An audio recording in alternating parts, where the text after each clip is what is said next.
La bonne info, c'est à la bonne heure sur la GTV. Mesdames, Messieurs, bonsoir et bienvenue dans ce tour d'actualité de ce jeudi 29 février 2024. Les titres. Immigration irrégulière, 28 victimes suite au chavirement d'une pirogue au large de Saint-Louis avec à son bord 327 personnes. Nous ferons le point avec Aïssa Touba. Le ministre de l'Enseignement supérieur, de la Recherche et de l'Innovation à l'Université Cheikh Anta Diop de Dakar, il voulait constater de visu l'état d'avancement des travaux de réhabilitation de certains bâtiments et le redémarrage des enseignements. Nous vous proposerons l'état des lieux.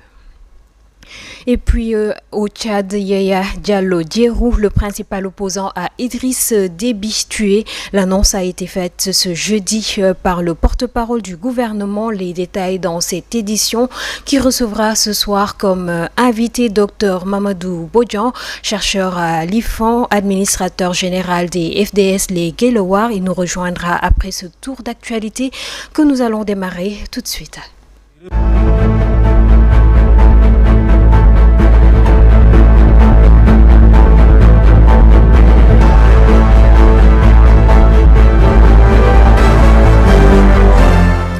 Un immense plaisir de vous retrouver, téléspectateurs de la GTV, dans cette édition que nous démarrons avec l'immigration irrégulière.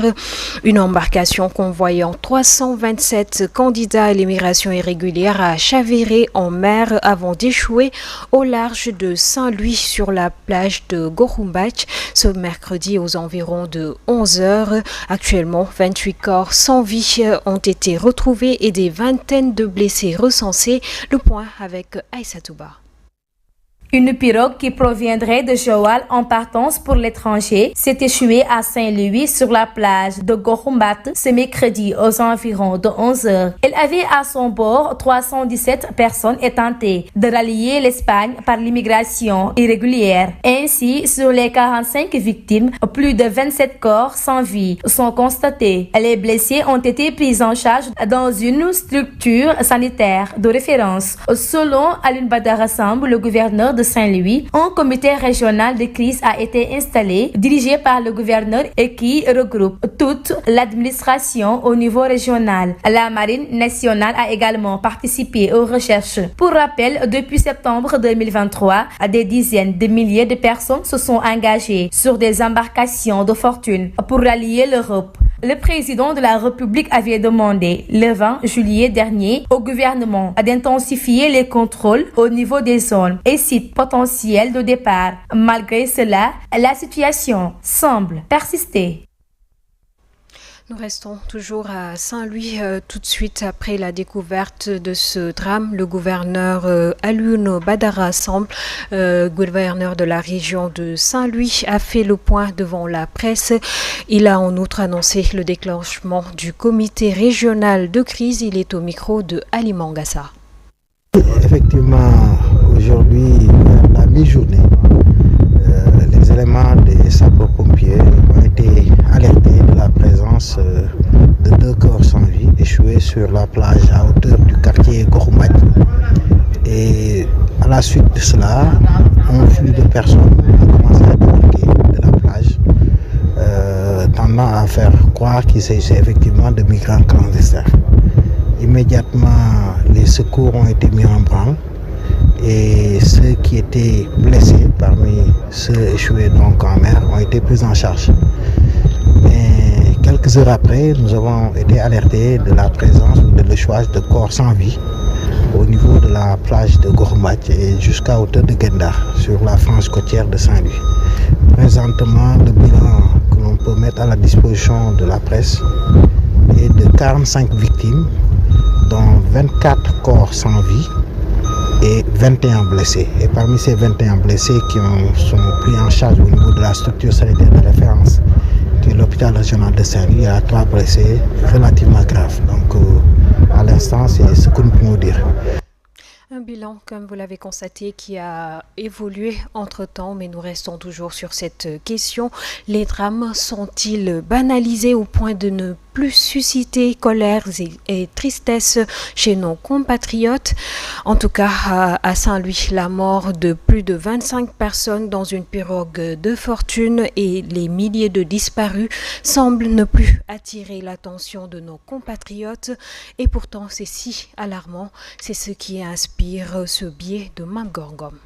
Au moins 25 morts, des dizaines de disparus dans une embarcation de fortune. Et ça me peut. Sommes-nous vaccinés contre la douleur, contre l'indignation, contre les drames, la mort, cette mort brutale qui arrache au pays des bras valides? Sommes-nous désormais sans cœur au point de ne pas pleurer à chaudes larmes des êtres arrachés à notre affection dans des conditions terribles? Les vagues d'une mer furieuse ont emporté des dizaines de vies, disloquant, chemin faisant, des familles entières. Dans le désarroi le plus total, on voit flou. Le flot des vagues a refusé que ces centaines de jeunes, des femmes et même des enfants rejoignent l'Europe, cet Eldorado si problématique, si incertain, cet ailleurs meilleur à leurs yeux. Il est difficile de faire le décompte macabre de l'immigration clandestine. On estime les morts par milliers. Nos autorités n'ont pas le temps de compter. Elles n'ont pas aussi le temps d'arrêter ces vagues. Pourtant, elles en ont les bras, les moyens. En ont-elles la volonté? La réponse est sans doute non. Les priorités sont ailleurs, dans la petite politique, les petites querelles interminables à la petite semaine, les prolongations. Nous sommes devenus si insensibles et c'est bien dommage.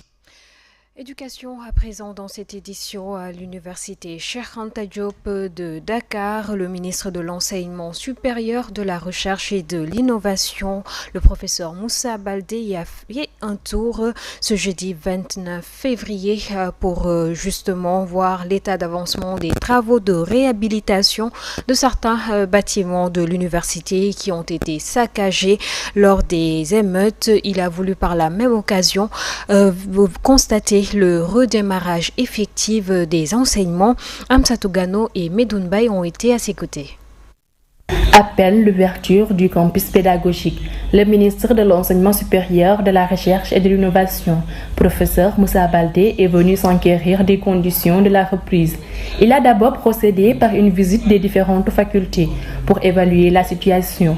Selon lui, l'université Cheikh Anta Diop de Dakar est toujours debout. La réhabilitation se passe bien, c'est bien passé, beaucoup de bâtiments ont été déjà réhabilités, que l'amphi qui était le plus grand amphi détruit ici, c'est-à-dire le chapiteau de la faculté des sciences juridiques et politiques, le chantier avance à grands pas. Et comme l'a dit le recteur, entre-temps, ils ont récupéré des bâtiments qui font que la capacité d'accueil s'est probablement améliorée. L'université Cheikh Anta Diop de Dakar a été victime des manifestations de juin 2023. Une réhabilitation des bâtiments saccagés s'est imposée pour la reprise officielle de l'UCAD. Ainsi, il est largement revenu sur les travaux en cours. On ne peut pas réussir parce que c'est des efforts extrêmement importants qui ont été réalisés dans tous les domaines. J'ai visité le centre des œuvres universitaires où nous avons de nouveaux pavillons d'une qualité presque hôtel. Je l'ai visité avec les étudiants. Ça veut dire que d'ici quelques peut-être mois, le COUD devrait avoir au moins une capacité de 20 000 lits et des restaurants qui peuvent servir jusqu'à 70 000 repas. Le campus pédagogique a ouvert ses portes le 22 février 2024 au plus grand bonheur des étudiants. À l'occasion de la visite du ministre, le recteur Ahmadou Ali Mbaye s'est prononcé sur l'éventualité ouverture du campus social. Donc je crois que globalement les conditions sont réunies pour que l'année se termine normalement et que la nouvelle année qui a commencé pour certains établissements et qui reste à être démarrée pour les autres puisse se faire également dans d'excellentes conditions. Le conseil d'administration du COUD va se réunir incessamment et va décider la date d'ouverture des infrastructures sociales. L'ouverture du campus pédagogique est une bouffée d'air pour les étudiants qui espèrent que le campus social s'en suive. Nous parlons aujourd'hui du travail de Tchak-Tchak qui est devenu un business assez florissant qui occupe aujourd'hui nombre de jeunes. Malgré quelques difficultés, la plupart de ceux qui s'activent dans ce nouveau secteur d'activité disent s'en sortir. Ndella Ndiaye est parti à la rencontre de certains d'entre eux au niveau du rond-point Sacré-Cœur. Suivons-les. Dieu merci, on est là et on travaille, mais les lumières nous fatiguent franchement et c'est insupportable.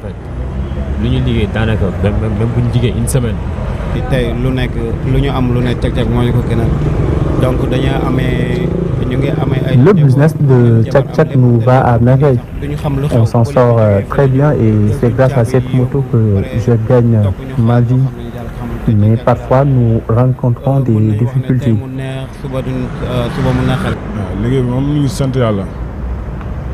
Parce que comme ni ma la wax rek man mënuma cee wax lu bari parce que dama tàmbalee yàggul mais nag am naa yaakaar na moom bis bu ñu continuer di ngeen si gis ne carrément.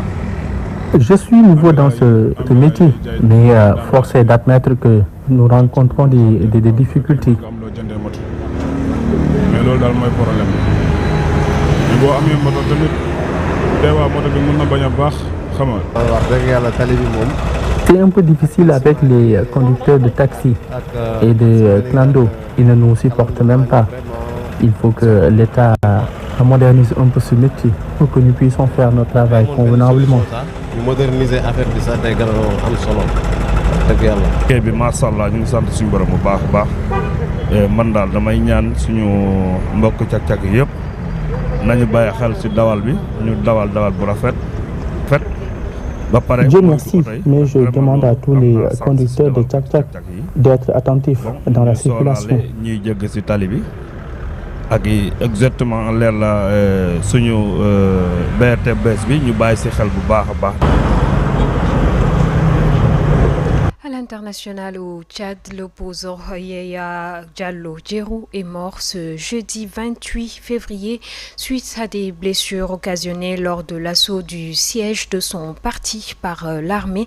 L'information a été confirmée ce jeudi par le procureur du tribunal de grande instance de N'Djamena, Omar Kebalay, lors d'une conférence de presse. Suivant les détails avec Mansour Diassé.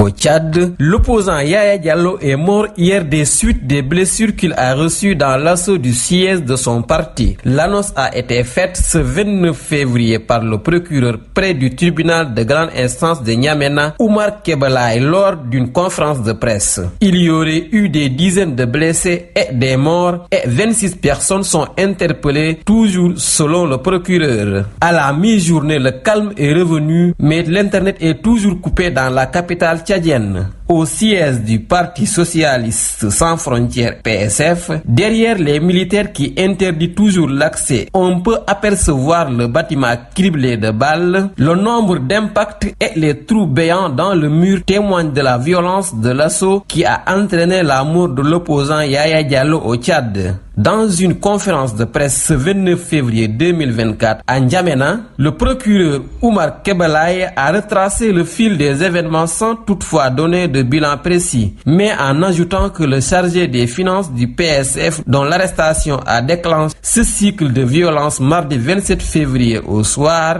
serait bel et bien vivant, contrairement à ce qu'avait annoncé son parti. Mais la mort annoncée de l'opposant Yaya Diallo pourrait être une très mauvaise nouvelle